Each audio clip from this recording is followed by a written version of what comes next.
चलिए आते असाइनमेंट के फर्स्ट नंबर के क्वेश्चन पे। मुगल कालीन कृषि इतिहास लिखने में आईने अकबरी के स्रोत के रूप में इस्तेमाल करने वाली कौन कौन सी समस्या है। तो चलिए आते हैं इसके आंसर पे। उत्तर है मुगल कालीन कृषि इतिहास लिखने के लिए आईने अकबरी के प्रमुख ऐतिहासिक स्रोत के रूप में प्रयोग करने वाले चाहे विद्वानों की अनेक समस्या आती है तो भी वह इसे महत्वपूर्ण स्रोत मानते हैं। पहला है आईने जिस अखबार के दरबारी इतिहासकार अबुल फजल ने लिखा है,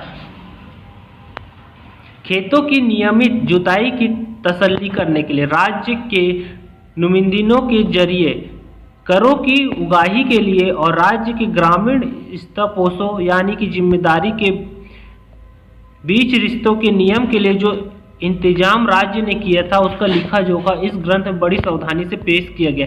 दूसरा, आईने का मुख्य उद्देश्य अकबर के साम्राज्य का ऐसा खाका पैसा करना था जहां मजबूत सत्ताधारी वर्ग सामाजिक मेलजोल बनाए रखते हैं। तीसरा है खुशकिस्मत से आईने की जानकारी के साथ साथ हम उन स्रोत का भी इस्तेमाल कर सकते हैं जो मुगलों की राजधानी से दूर के इलाकों में लिखे गए थे। ये क्वेश्चन नंबर 2, कृषक समाज के सामाजिक एवं आर्थिक संबंधों को प्रभावित करने वाली मुगल कालीन जाति व्यवस्था किस हद तक जा सकती है। इसका आंसर चलिए हम लोग देखते हैं। कृषि समाज के विभिन्न संबंधों को प्रभावित करने में एक कारक के रूप में जाति की भूमिका। ठीक है, मैं आप लोगों को ये स्क्रॉल कर दे रहा हूँ जिससे आप लोग अपना आंसर मैच कर सकते हैं और आंसर लिख सकते हैं। मैं इसे पढ़ते नहीं रहता, पढ़ने में बहुत समय लगेगा जिससे आप लोगों को प्रॉब्लम होगा। तो ये फर्स्ट, सेकेंड और थर्ड है।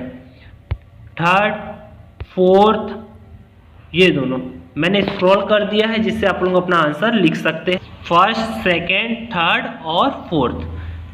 ठीक है, एक बार और सीधे से स्क्रॉल कर दे रहा हूँ जिससे आप लोग इसका आंसर लिख सकते हैं। अब हम आते हैं प्रश्न क्रमांक तीसरे पे कि प्रश्न क्रमांक तीसरा क्या बोल रहा है और उसके आंसर देखते हैं। प्रश्न क्रमांक 3, मुगल कालीन भारत में जमींदारों की भूमिका पर एक संक्षिप्त लेख लिखना है। ये 6 नंबर का प्रश्न है, ये लंबा भी है और इसके आंसर भी लंबे होंगे। चलिए आते हैं आंसर पे। प्रश्न ये आंसर है प्रश्न क्रमांक 3 का, मुगल भारत के जमींदारों की भूमिका।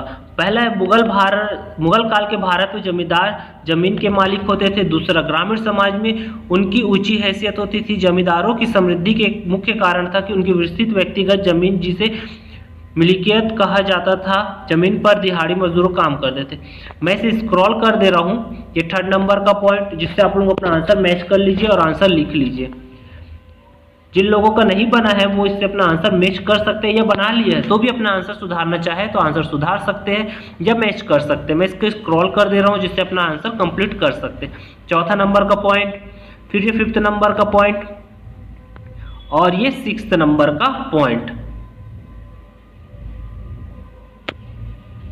ठीक है, 5th नंबर का पॉइंट भी एक बार स्क्रॉल कर दे रहा हूं, ये 4th, ये 3rd। अब चलिए हम लोग आते हैं लास्ट नंबर के क्वेश्चन पे।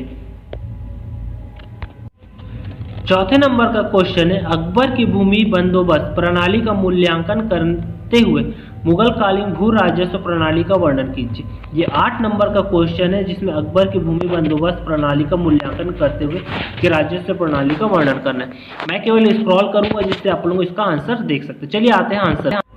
ये उत्तर है क्वेश्चन नंबर 4 का, मुगल काल के भू राजस्व प्रणाली, मुगल लैंड रेवेन्यू सिस्टम, ये इसका आंसर है। मैं इसे केवल स्क्रॉल कर रहा हूं जिससे आप लोग इसका आंसर आराम से लिख सके।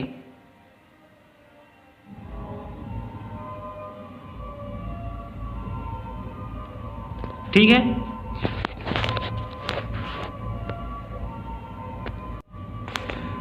जब्ती पद्धति में 5 चरण होते थे। पहला है भूमि की माप, ये भू राजस्व की व्यवस्था है। जब्ती व्यवस्था के लाभ के क्या, जब्ती व्यवस्था से क्या लाभ होता था, उसकी सीमाएं, ये सीमाएं मैं स्क्रॉल करते जा रहा हूं जिससे आप लोग अपना आंसर लिख सकते। भूमि का वर्गीकरण,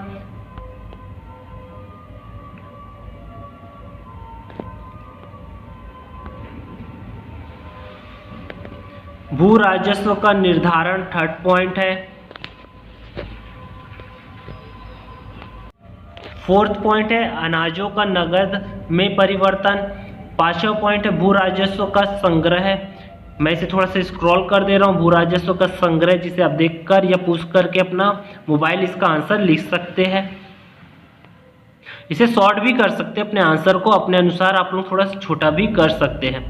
कृषि उत्पादन एवं कृषि में संबंध, क्या संबंध था उस समय मुगल कालीन में?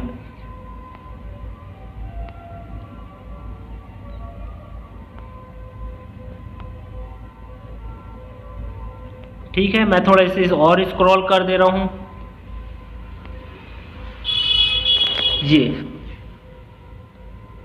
ये था मुगल कालीन भू राजस्व प्रणाली का वर्णन और बंदोबस्त। इससे आप लोग अपने असाइनमेंट का आंसर लिख सकते हैं और कंप्लीट कर सकते हैं।